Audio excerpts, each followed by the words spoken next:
Good morning students.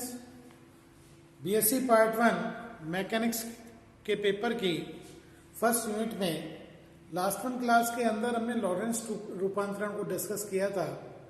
Lawrence रूपांतरण के अनुसार रिलेटिविस्टिक लिमिट के अंदर जो महत्वपूर्ण रिजल्ट था वो ये था कि कोऑर्डिनेट्स के अंदर अगर एक्स दिशा में गति हो रही है तो एक्स कोऑर्डिनेट के साथ टाइम कोऑर्डिनेट में भी चेंज आएगा। मीन्स रिलेटिविस्टिक लिमिट में टाइम इनवेरिएंट नहीं है। आज इस सीक्वेंस में हम लॉरेंस रूपांतरण के अंतर्गत वेगों का ट्रांसफॉर्मेशन या संयोजन की बात करेंगे। हम ये देखेंगे कि पहले फ्रेम के रेस्पेक्ट से दूसरे फ्रेम में हम कैसे वेलोसिटीज के कंपोनेंट को चेंज करते हैं। आपको याद होगा, अगर हम पहले बात करें तो गैलीलियन ट्रांसफॉर्मेशन को हम पहले डिस्कस कर चुके थे। उसके अकॉर्डिंग जब हम फर्स्ट से सेकंड सिस्टम में जाते हैं तो केवल वेलोसिटी का एक्स कंपोनेंट वेरी करता है, वाई और जेड कंपोनेंट वेरी नहीं करता है। यहाँ हम देखते हैं कि क्या चेंजेस आएंगे। तो देखिए, पहला जो एस है उसमें अगर यू के 3 घटक है, एक एक्स घटक, वाई घटक और जेड घटक, तो एस घटक हो जाएगा dx by D T, Y घटक dy बाई डी टी और जेड घटक dz बाई डी टी। इसी तरह से अगर मैं बात करूं कि दूसरा रेफरेंस फ्रेम है तो स्पष्ट है कि x डैश का मान, y डैश का मान, z डैश का मान और सबसे इंपॉर्टेंट t डैश का मान, क्योंकि ये t डैश भी वेरी कर रहा है तो ये हमारे ट्रांसफॉर्मेशन कोऑर्डिनेट्स हैं। तो अगर मैं ux डैश की बात करूं तो ये होगा dx dash by dt, uy dash होगा dy डैश बाई dt और uz डैश होगा dz डैश बाई dt। यानी अगर ux डैश निकालना है तो मुझे dx डैश भी लिखना पड़ेगा और dt डैश भी रखना पड़ेगा। तो मैं इन चारों समीकरण के अंदर इनका डिफरेंशिएशन करता हूं। तो जब इसका डिफरेंशिएशन करूंगा तो ये बनेगा dx dash equal to alpha constant है dx minus v dt। Now इस रिलेशन से dx को मैं लिख सकता हूं ux dt, तो मेरे पास dx डैश आ जाएगा alpha ux minus v dt। Means हमने x डैश को इन टर्म ऑफ dt ले लिया। इसी तरह से y डैश की बात करें तो dy dash equal to dy हो जाएगा, dz dash equal to dz हो जाएगा। और इस रिलेशन से डिफरेंशिएशन करता हूं तो dt डैश में अल्फा, यहाँ t का differentiation dt minus v dx by C square. Again मैं dx का रिलेशन यहाँ से ux dt रखता हूँ तो ये टर्म आ जाएगी alpha 1 minus v ux by C square dt।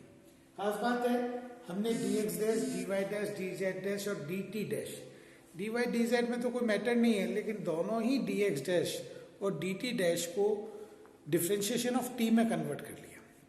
क्योंकि जब मैं यहाँ पर वैल्यू रखूंगा इन तीनों रिलेशन में तो मुझे dx डैश को भी रखना है और dt को भी रखना है।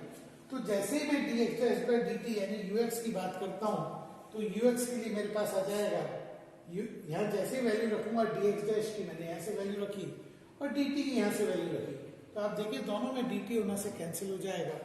इसी तरह से dy डैश में और इसी तरह से dz डैश में। इट्स मीन हमारे पास वेलोसिटीज के जो कंपोनेंट आएंगे s डैश के अंदर वो हो जाएगा ux dash is equal to ux minus v upon 1 minus v ux by C square. लेकिन मोस्ट इंपॉर्टेंट रिजल्ट ये है कि गैलीलियन ट्रांसफॉर्मेशन के हिसाब से u डैश y uy के इक्वल होना चाहिए था और u डैश z uz के इक्वल होना चाहिए, लेकिन रिलेटिविस्टिक में ये नहीं। रिलेटिविस्टिक के हिसाब से u डैश y में भी कन्वर्जन है और u डैश z में भी कन्वर्जन है। यहाँ पर uy root 1 minus v square upon C square means alpha upon 1 minus u v ux by C square, यानी तीनों ही कंपोनेंट के अंदर डिवीजन में तो ये पार्ट आ ही रहा है, लेकिन यहाँ पर भी आ रहा है चेंजेस। तो इस तरह से हम वेलोसिटी के ट्रांसफॉर्मेशन को बात करते हैं तो हमारे वेलोसिटी ट्रांसफॉर्मेशन का एक इंपॉर्टेंट पैरामीटर आता है, दो the frame is moving in only x direction but why component Z component of velocity भी चेंज हो रहे हैं, केवल एक्स में मूव कर रहा है। अभी तक हम गैलीलियन में बात करते हैं तो एक्स में मूव कर रहा है तो केवल एक्स कंपोनेंट ऑफ वेलोसिटी में वेरिएशन था, वाई जेड में नहीं था। लेकिन रिलेटिविस्टिक के अंदर एक्स डैश में भी चेंज है, वाई डैश में भी चेंज है और जेड डैश में भी चेंज है। इट्स मीन वेलोसिटी तीनों कंपोनेंट में डिफरेंस आएगा।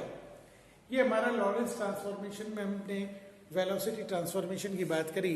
अगेन अगर हम रिलेटिविस्टिक लिमिट से ये करते हैं कि नॉन रिलेटिविस्टिक जाना है, यानी v by C is much much less than 1, तो हम फाइंड आउट करेंगे यहाँ गैलीलियन ट्रांसफॉर्मेशन में आ जाएगा।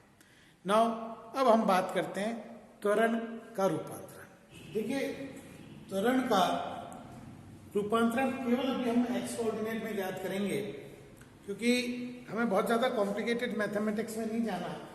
तो अगर एक्स कोऑर्डिनेट के पॉइंट ऑफ व्यू से बात करें तो मैं यू एक्स को टी के रेस्पेक्ट में डिफ्रेंशिएट करता हूँ। देखिए एक्सेलेरेशन तो आपको पता है D U X dash upon D T dash होगा, लेकिन मैथमेटिकल प्रोस्पेक्ट में भी हम इसका with respect to T differentiation करते हैं।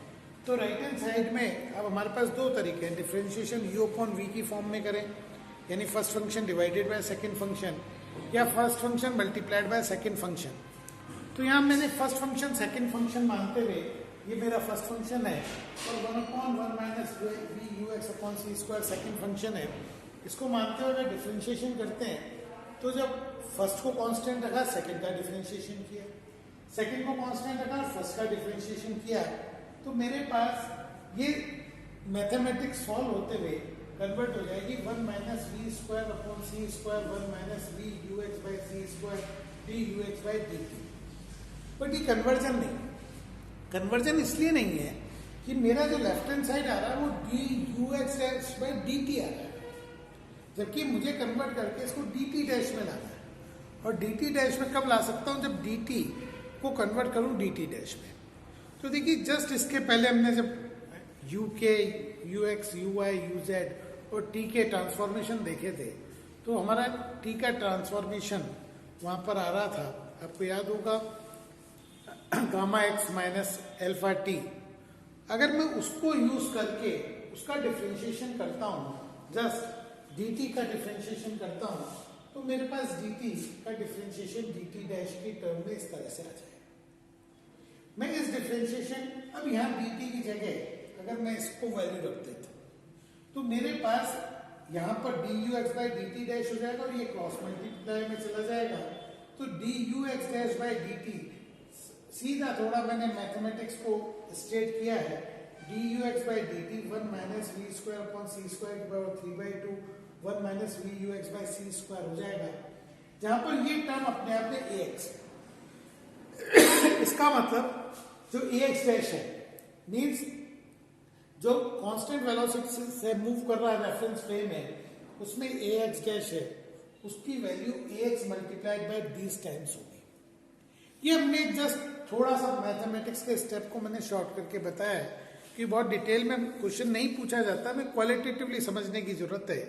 क्यों समझने की जरूरत है कि अभी तक हम गैलीलियन ट्रांसफॉर्मेशन में ये कहते हैं कि अगर एक फ्रेम दूसरे फ्रेम के रेस्पेक्ट में कांस्टेंट वेलोसिटी से मूव करता है तो उसके अंदर न्यूटन के लॉ वैलिड होंगे, मीन्स त्वरण भी वहां पर निश्चर होगा, मीन्स इनवेरिएंट होगा।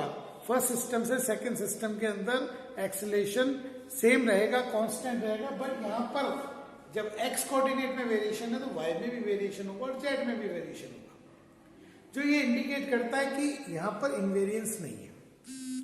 मीन्स लॉरेंस ट्रांसफॉर्मेशन के अंदर हमारा जो त्वरण है, एक्सेलरेशन है, वो इनवेरिएंट निश्चर नहीं रहेगा, क्योंकि यहाँ बेसिकली हमने वेलोसिटी ऑफ लाइट को इनवेरिएंट माना है। तो जो सबसे इंपॉर्टेंट रिजल्ट आता है वो ये है कि जहाँ गैलीलियन ट्रांसफॉर्मेशन में, अब देखिए कंपैरिजन गैलीलियन और लॉरेंस की बात करते हैं। गैलीलियन में क्या था, गैलीलियन में बात करें तो अगर कोई एक्स डायरेक्शन में मूव कर रहा है तो एक्स कोऑर्डिनेट में चेंज था, एक्स कोऑर्डिनेट ऑफ वेलोसिटी में चेंज था, बट एक्सेलरेशन इनवेरिएंट था।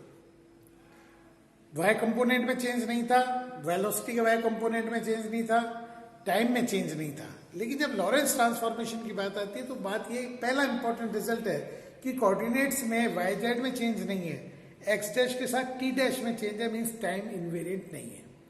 और उसका रिजल्ट ये है कि वेलोसिटी के तीनों कंपोनेंट वेरी कर रहे हैं। मूविंग एक्स डायरेक्शन में हो रहा है, लेकिन वाई डैश कंपोनेंट और Z dash component of velocity भी चेंज हो रहे हैं। एंड फाइनली एक्सेलरेशन का जो एक्स कंपोनेंट है या वाई कंपोनेंट है या जेड कंपोनेंट है वो अपने आप में रिलेटिविस्टिक टर्म्स में है, मीन्स वो इनवेरिएंट नहीं है। तो हम ये कह सकते हैं कि लाइट वेलोसिटी ऑफ लाइट वो जबकि इनवेरियंस के कारण यहाँ पे एक्सेलरेशन का इनवेरियंस नहीं रहता है, आप में से जो भी चाहें इनको डिटेल में कर सकता है। इन जनरल एग्जामिनेशन में ये डेरिवेशन बहुत पूछा नहीं जाता है, फिर भी मैं नोट्स में इनको डिटेल में दे दूंगा। मैंने जैसे एक्स कोऑर्डिनेट निकाला, आप वाई और जेड भी निकाल सकते हैं, पर इन जनरल फिर होगा इसकी आवश्यकता नहीं है। इस तरह से हम इस चैप्टर के लॉरेंस ट्रांसफॉर्मेशन को हमने आज कंप्लीट किया है।